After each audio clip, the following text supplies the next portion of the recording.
This 17-year-old loser gained a power so OP, bro can literally tear weapons straight out of the human heart. Then joined the resistance to overthrow a ruthless military occupation and became his country's savior. So somewhere in 2039, this young pink-haired baddie is getting chased by a lot of machines, and she got whooped by one of them, but she activates her envy and disappears like, "Your dad." When she makes it to the exit, she hands off whatever she snitched to her pet robot, and at that moment, one of the mechs pops up and she almost got sent to Jesus. But thankfully, her backup entered the chat and gave her a chance to really escape.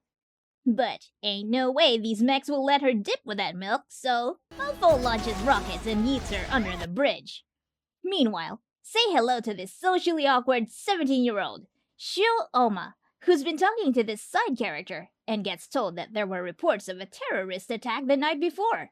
That's why there are so many soldiers around.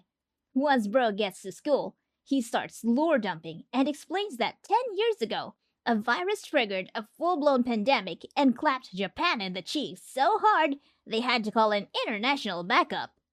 Ever since, Japan's been kinda dependent on those partners to keep the lights on.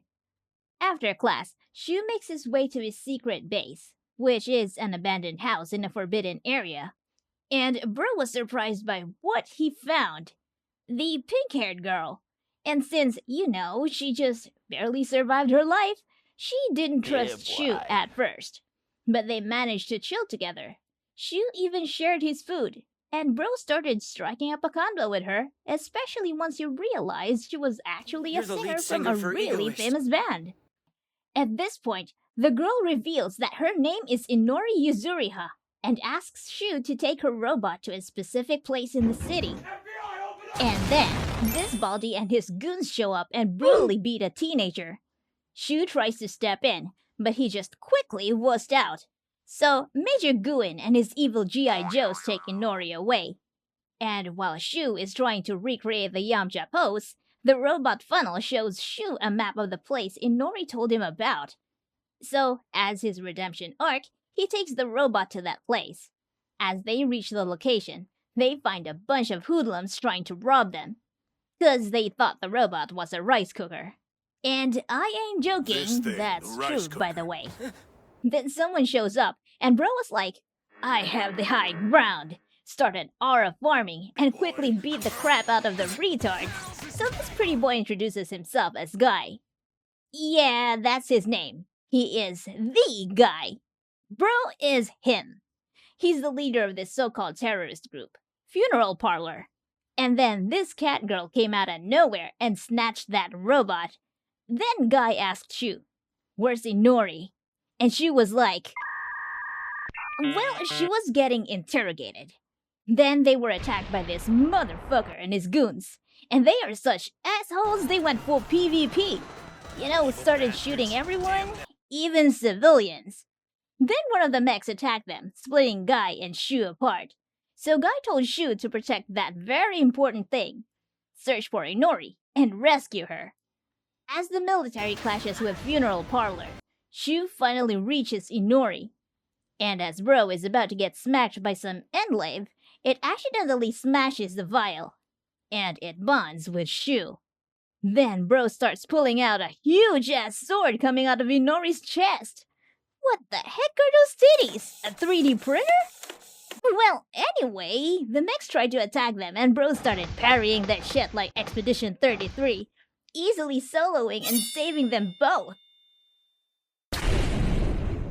And while the gang tries to escape, another blonde boy tries to kill one of their mech pilots. But thanks to the cat girl and her gyat, she manages to save the pilot. Now this blonde boy is Daryl Yan, and he's a nepo baby. His father is a high-ranking military commander, so this kid is spoiled to the core and a psycho. He tells Mr. Baldy that he'll be joining their squad, for now. Then Shu finds himself with Guy and Inori on top of a building, where Guy says he's clearly disappointed with Inori for literally screwing up the mission. But Shu starts white knighting Inori and says she did her best, while Guy explains that her huge mistake was giving Shu the power of the key. revealed to be the Void Genome. It's a very OP biological weapon that was actually supposed to be used on Guy. And honestly, all of this could have been prevented if Guy hadn't been aura farming when he first met Shu and had just grabbed the genome for himself. Now, Guy explains that the genome is one of only three, and the power Shu unlocked is called the Power of Kings. It lets a person's inner strength turn into a weapon, like Inori's sword. After that, Shu is forced to join them to fight the military. Then one of their members informs Guy that the military, led by the Nepo boy, has taken over a building that is holding 100 hostages. So Guy calls the entire rebellion and starts a meeting, and cooks up a plan to free the hostages. Meanwhile, Shu and Inori start venting and arrive at the area where the hostages are being held. And what they find is really horrifying. They see the military treating innocent civilians brutally, beating them and calling them infected with a virus, even though they're not. And because of this excuse, the soldiers can kill people with zero consequences. Right when Nepo Boy and the troops execute the captives, the rebels finally strike. They launch a barrage of missiles and trick Daryl into chasing a truck, while ambushing Baldi with their weapons aimed at him. But Baldi also sets a trap card, a bunch of bombs planted under the city, and threatens the rebels that he'll set them off unless he speaks directly with the leader. So Guy steps forward, but when Baldi demands he surrender and hand over the stolen key, Guy flatly refuses. In response, Baldi orders hundreds of laser weapons to be aimed at him.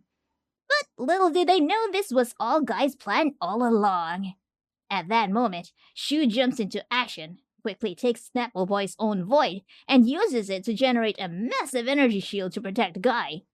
The shield reflects the laser blasts back and wipes out the mechs and weapons, completely crushing the enemy and freeing the hostages. After the battle, Guy commends Shu and invites him to join them. The next day in class, Shu couldn't believe what he saw.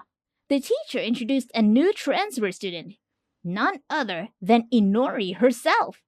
Bro was so shocked he stood up, and the entire class stared at him. But instead of being weirded out by his reaction, they realized that this girl is a well-known idol. So the entire class instantly spam her with questions. That's why Yahiro steps in, trying to play Mr. Nice Guy and calm things down so everyone would stop simping for Inori. Shu, however, is still trying to figure out what the heck she's doing at his school. And when he gets home, he's shocked when Inori casually walks into his apartment. As Bro tries to make sense of what the heck is happening, he trips over a funnel, and while crawling his way to the living room, he sees Inori stripping. Oh boy, he's dead. When he asks again why she's in his house, she just replies, "To protect him." Just then, the doorbell rings. It's Mr. Nice Boy Yahiro, who says Shu looks down lately and asks if he wants to hang out and watch a movie. A horror movie. Bro, seriously? I don't think that's gonna cheer anyone up. But Inori suddenly shows up and quickly tells Shu she's got something really important to say. This, of course, really surprises Yahiro, but he doesn't make a big deal out of what he just witnessed. But I don't know, guys. This guy is acting way too nice, and it's weirding me out. So they go meet Guy, and he is looking good. Bro has a nice drip. Then he explains to Shu why Inori was sent to live with him. Turns out, one of the hostages from the last battle is actually a student at Shu's school. If that student recognizes him, there's a risk they'll snitch to the military. Because of that, Guy gives Shu and Inori the mission to find out who the witness is and to use Shu's power to do it. The very next school day, Shu and Inori come up with a plan to test students one by one. But when Shu tries it on one girl, Bro accidentally grabbed what he wasn't supposed to grab, and it got posted online. Later, he and Inori figure out why it didn't work. He needs direct eye contact to activate the ability. For Shu, who'd never touched grass, that's not easy. But with Inori's encouragement, he decides to try again. The following day, Shu tests another student, and this time, it works, manifesting a futuristic motorbike. But it's still not on the right person. After a bunch more tries, Shu's exhausted, and at one point, Bro almost gets killed by a refrigerator. Inori then explains that each void reflects a person's inner fears or insecurities, and the one they're looking for is a pair of scissors. So Shu's like, if that's the case, then why is your void a sword? Before she can answer, the girl he touched earlier shows up and starts chasing him. But look who it is! Yahiro himself! He helps them escape and hides them in the gym. That's when Yahiro says something that makes Shu realize this is the guy they've been looking for. When confronted, Yahiro loses control and attacks Shu. But our MC manages to defend himself by manifesting the scissors as his own weapon. Inori was ready to finish Yahiro off, but Shu stops her, insisting this isn't the right way. After that, he and Yahiro agree to keep everything a secret. The next day, Shu and Inori ride the train together. Inori admits she wants to keep living with him so she can learn more about him. Then the train suddenly stops. Armed soldiers are waiting at the station, and as the doors open, Yahiro betrays Shu and yeets him straight into the hands of the military. Bro gets arrested on the spot. So Inori tried to rescue her dumbass boyfriend, but another member of the rebellion holds her back, saying Guy specifically told her not to interfere.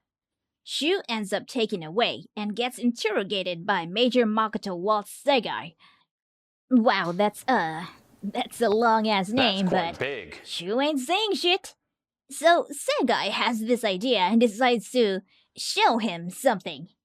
Once they reach the building, Segai explains the real reason why Yahiro snitched him out. Because Mr. Goody Two-Shoes has his lil bro infected with the apocalypse virus, and his treatment is really expensive. AKA, he's broke. So he started selling drugs. Plus, since there's a huge reward for turning in rebels, he sold Shu out. Easy money. From there, Segai tries to gaslight Shu into thinking the rebellion is the real enemy. But that doesn't work because our boy knows these guys are seriously messed up. Eventually, Segai reveals that the rebels are planning an attack to free one of their members. And sadly, it's not Shu, but someone named Kenji, who's been accused of being a mass murderer. Well, that's also messed up. And since the gaslighting ain't working on our boy, Segai decides to give Shu a transmitter and threatens him.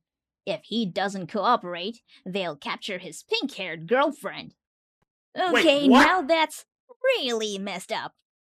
Meanwhile, Inori's really devastated that she couldn't protect Shu and wonders what she can do to save him. Back at the base, Shu is told he'll meet with a lawyer, but when he enters the room, it's actually Guy, with Tsugumi, the cat girl who can hack international government databases with her gyat. So, with her thick-ass powers, she cuts the surveillance cameras. Guy tells Shu the plan. The rebellion will strike during a blackout, and Shu must find Kenji and use his void to escape. Shu hesitates, but the operation kicks off with explosions and a power outage. Inori also reaches out to Shu, saying she's coming for him, against Guy's orders. Shu makes a break for it, but is cornered by a lot of mechs. He's saved at the last second by Ayase, the crippled girl who moans every time her mech gets hit, and a serious Guy fangirl. That's why the moment she sees Shu, she blames him for dragging Inori into this and warns that if anything happens to Guy, she'll kill him herself. But Shu doesn't give a damn, and when he sees Kenji dropped off, Bro immediately activates his power and pulls out Kenji's void, a weapon that can manipulate gravity. With it, Shu solos an army of mechs, and when he's surrounded, Inori appears. Shu pushes the void's power to the limit, creating anti-gravity fields that let him parkour on water just to reach her. Damn, Jesus would be proud. He then draws her sword and slices through the machines, and even the entire building. After the battle, Shu, Inori, and Kenji regroup with Guy. And Bro once again invites Shu to join the rebellion. And while Shu still doesn't fully trust him, he agrees, still keeping that weird transmitter on him. And the moment Bro reaches the rebellion's hideout, Guy announces publicly that Shu will officially join their group and serve as a key figure in their plans, all thanks to his Void Genome. He also explains their next mission, scheduled in 3 days, and Ayase is assigned to train Shu until then. And Shu said something so dumb. He said that he feels awful, causing trouble for a girl in a wheelchair. Bro, I am disappointed. Well, he ended up getting knocked out by the girl in a wheelchair anyway. So, during training, Shu notices that Ayase somehow has the pen Segai gave him. When he asks for it back, she tells him she'll only return it if he manages to complete the training. I don't know, guys, but I have a bad feeling about this. Now, he goes through a lot of training with many members of Funeral Parlor. And turns out he sucks at everything. But he realizes that everyone actually has a deep respect and trust for Guy. After a rough day, Shu hears Inori singing and decides to check on her. He asks why she joined the rebellion, and she just says she literally owes everything to Guy. Then Shu finds out something really heartbreaking. Inori admits that the reason she says she belongs to Shu was because Guy told her to say it. Huh? So you're telling me that the time she disobeyed Guy's orders and tried to rescue Shu was all fake? Well, I didn't know about that, but that's nothing compared to what he sees next. Inori walks straight into Guy's room, where he's waiting topless. Oh no, well, actually, it's not what you think. But still, Shu takes emotional damage, runs down the hallway, and accidentally crashes into Ayase, who starts teasing him. But at least he has a wholesome moment with Ayase. She even encourages him to push through with the test the next day to prove himself worthy of being part of the rebellion. Now, during the test, Ayase explains that Shu's goal is to reach a target defended by her. At first, everyone thinks Bro will fail, but the moment he sees Argo, he takes the opportunity to use his powers, manifesting a void shaped like a wand that creates a force field. It temporarily stops Ayase long enough for him to reach the goal. And yay! Bro is now a member of the rebellion! Ayase even gives him the pen back, and that's when Bro finally starts feeling guilty. But the celebration is short-lived. News breaks that the military used a massive satellite weapon. At just 3% power, it already wiped out part of a city, right where Guy was. But Guy manages to contact the gang and tell them that he survived, though the rest of their reinforcements and supplies were wiped out. Despite his injuries, he declares a new offensive against the military. Soon after, the rebels set up camp near the battlefield and begin planning an assault on the base controlling the leukocyte satellite. Their main goal is to seize the weapon's power core, which is protected by a security field. Touching it would trigger a lockdown, making it impossible to use, meaning Shu's power and Kenji's gravity ability are the only way through. Guy warns everyone that this mission is incredibly dangerous and that not all of them may make it back alive. Hearing this, Shu offers to go alone because Bro doesn't want anyone to die if it makes a mistake. But of course, the others refuse. So, Shu walks off, considering whether he should use the pen Segai gave him to alert the military. Just then, Inori finds him and he listens to what she has to say. Back at the camp, Guy is suffering under the weight of what happened. Bro starts questioning his actions, whether they're truly justified, and reveals that Kyo, one of his closest allies, was mortally wounded during Leukocyte's strike. The only way to end her suffering was to end her life. Shu unexpectedly overhears this conversation and confronts Guy, accusing him of being selfish and letting others, especially Inori, sacrifice themselves for him. Guy laughs at the accusation, and the two start throwing hands. During the fight, Guy explains that Shu misunderstood. He's only here to serve as hope for others. Hearing this, Shu reconsiders and makes peace with him. The mission begins with a diversion led by Ayase and the rest of the team, drawing most of the military away. This gives Shu, Inori, Kenji, and Guy a chance to slip into the base and reach the satellite's control core. Just as they're about to use Kenji's Void, Nepo Boy intercepts them. Guy solos the spoiled Psycho, but the gunfire damages the core, sending the leukocyte satellite plummeting towards Tokyo. With time running out, Guy asks Shu for the pen Segai gave him, revealing he always knew its true purpose. At that moment, Segai himself appears. Guy makes a deal. In exchange for saving Tokyo, Segai must erase Shu's criminal record. He then explains to Shu that the pen actually marks a target for another leukocyte satellite. Wait, what? When activated, the second satellite fires on the pen's location, wiping out whatever stands there. Guy volunteers to be the one to make the sacrifice. Shu, devastated, feels powerless to stop him. At that critical moment, Inori appears and offers her void to Shu. Drawing it out, Shu manifests a massive cannon. Using its power, he unleashes a beam strong enough to obliterate the falling satellite, saving Tokyo from destruction. After that, Shu finally trusts Guy. And so, Segai kept his promise and wiped our sad virgin boy's criminal record, letting Bro return to school. But most of his schoolmates still judged him for being arrested by the military. Then the guy who was bad-mouthing him gets slapped by this baddie, Arisa Kuhoin, who also happens to be the student council president. In class, she convinces everyone he was only interrogated, not guilty. Suddenly, the tension eases and the class starts spamming him with weird questions. Shu thanks Arisa for standing up for him. By the way, Arisa will have a bigger role later on that will actually help the entire rebellion.